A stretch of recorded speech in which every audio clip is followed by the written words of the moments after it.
Yun. Good afternoon. Nakapag-motor din. Tayo sa Jomex, meron lang tayong kinonsulta. Nagda-dyno sila. Racing ang peg. Bibili lang tayo ng nuts and bolts. Kakabitan natin yung plaka natin. Matagal na sa atin actually yung plaka. Hindi lang natin ay kakabit.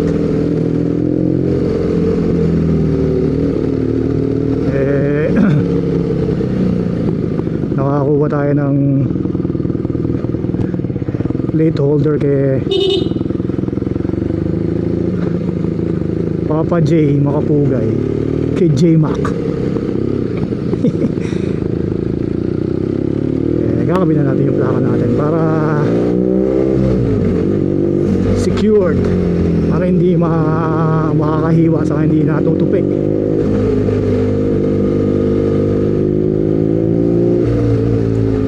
Matagal tayo hindi nakapag-vlog. Actually 3 weeks tayo hindi naka-vlog. Kuwari ko yun ang huling vlog natin. Nasa Guam tayo kung nakapanood yung huling vlog natin.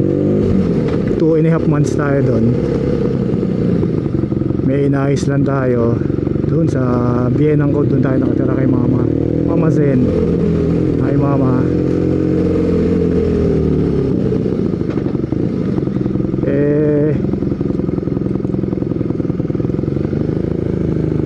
Hindi tayo nakapagmotor doon. Hindi na ako nag-rent bala ko mag-rent ng scooter nung una, kaso langanin ako doon sa mga driver, kaya hindi na ako nangahas magmotor doon. Saka wala akong dalang gear helmet lang ang dala ko hindi na nga ako komportable doon sa mga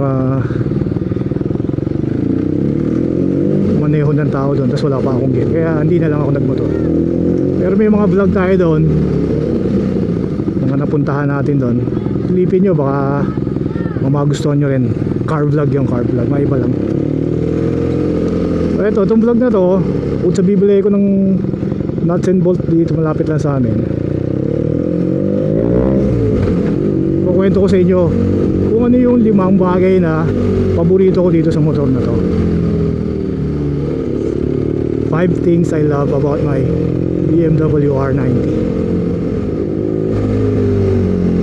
Ano yung mga, actually wala naman akong reklamo sa motor na to. Ako meron man, nitpicking na lang yon. Mga tipong nasa category ng must be nice. Pero yung 5 paborito ko, kwento ko sa inyo.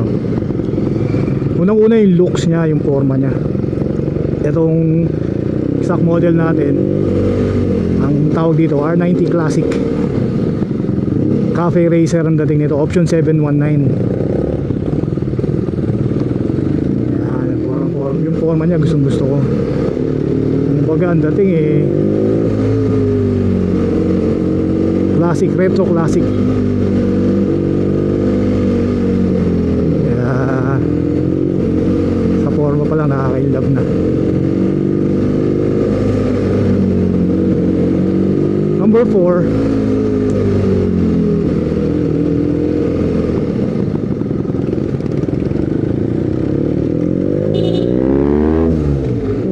yung kanyang riding position. Upright yung riding position. Sa height ko 5'10". Upright ang ano ko dito, hindi ako nakayuko. Kaya hindi ako nangangawit pag gamit ko to.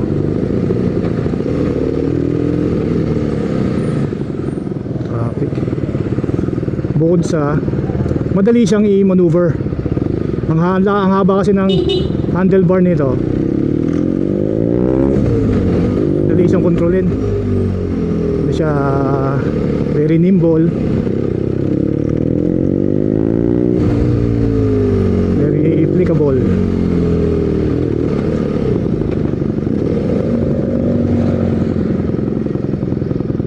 Number 3, yung kanyang engine, yung twin boxer engine nya. Bukod doon sa forma, torquey siya, torquey.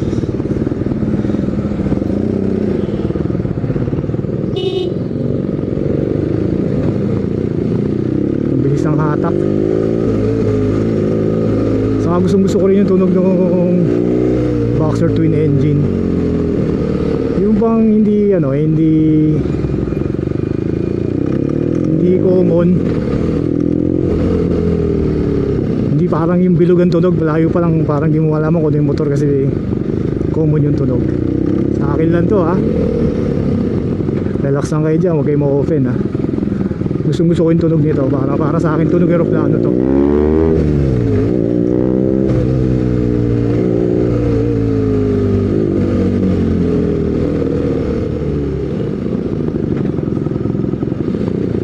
Nakailan na tayo?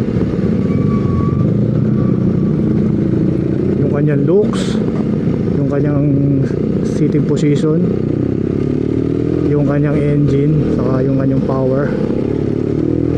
Mga tatlo na. Pangalawa,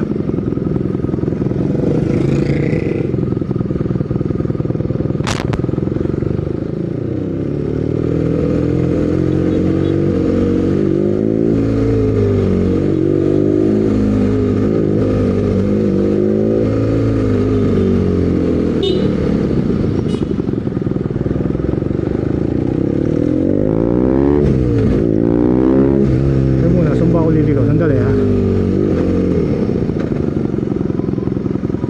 Ito ba? Hindi, dito sa kabila. Sorry.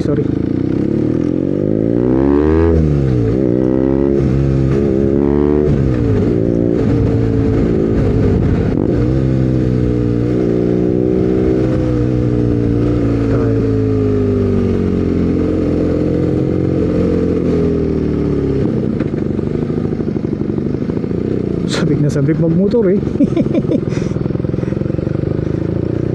Don't rev much pa.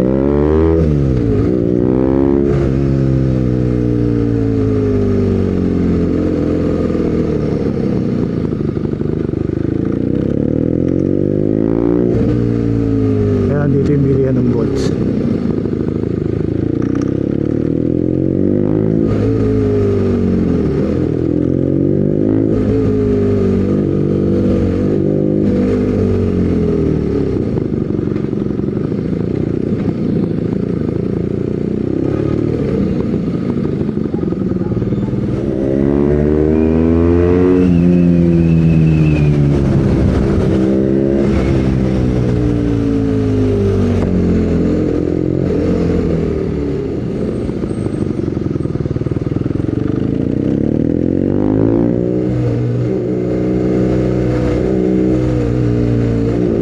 Number 2, yung kanyang shaft drive. Iyo, hindi siya chain drive, hindi siya belt, shaft driven siya, kaya no maintenance. Wala ka nang iintindihin, kada ride mo nalilinisin mo yung kadena. Particular pa naman ako sa ganun, medyo maharte ko. Yung una natin big, halos kada ride sinisilip ko yun. Siyempre lalo na pagka nagbiyahe ng malayo-layo, lumarga sa expressway, silip agad ang kadena para sure na solid pa rin. Hindi lang yung basta malinis, kumbaga yung kanyang safety. Yun, eto tanang ganun, pag uwi mo pupunasan ko na lang to,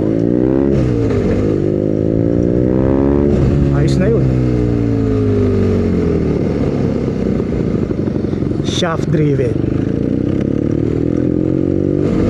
Number 1 na paborito ko sa bike na to, pantago siya. Yung tipong di mo na ibebenta kasi yung design niya, hindi man puro electronics, hindi siya loaded ng mga electronic features ng parang sport bike na yung dating. Pero meron naman siyang cruise control, may heated grips, tatlong ang riding mode niya. Pero yung electrical niya hindi ganun kakomplikado, kaya madali lang gawin kung tutuusin. Sinasabi nga dito ng mga puro sa forum yung valve clearance lang pinaka parang aabangan dito, pero yung tibay ng makina walang problema. Kaya talagang hindi mo na para ibenta eh.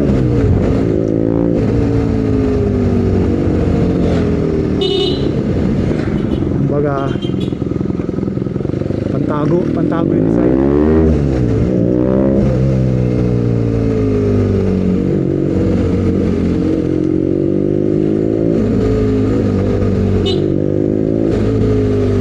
Yun ang ating top 5 favorite na feature or characteristic ng bike natin.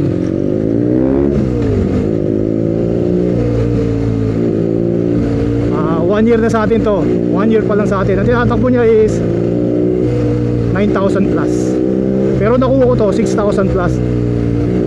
Almost 3,000 kung kilometers hindi miles. 3,000 kilometers ko na siya nagagamit. Marami pa kami pagsasamahan ito na para mas makilala ko pa siya. Pero sa ngayon, yun lang ang aking top 5. Pwede natin balikan yung topic na yan.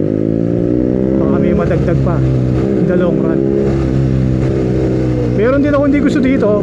Comment nyo lang kung gusto nyo namang enumerate ko yung mga bagay na hindi ko nagustuhan sa motor na to.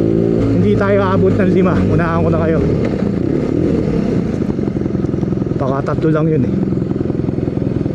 Sabihin, gano'n natin ka gustong gusto tong bike na to.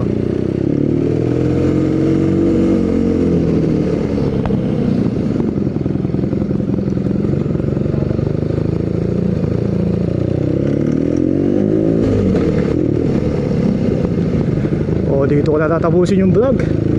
Salamat sa pagsama. Pagpasensya nyo na kung medyo putyo-putyo yung vlog natin ngayon. Papractice ulit tayo. Nagpapractice ulit tayo na nagsasalita, na nagmumotor, na may kasamang excitement dahil ang tagal din nakapagmotor.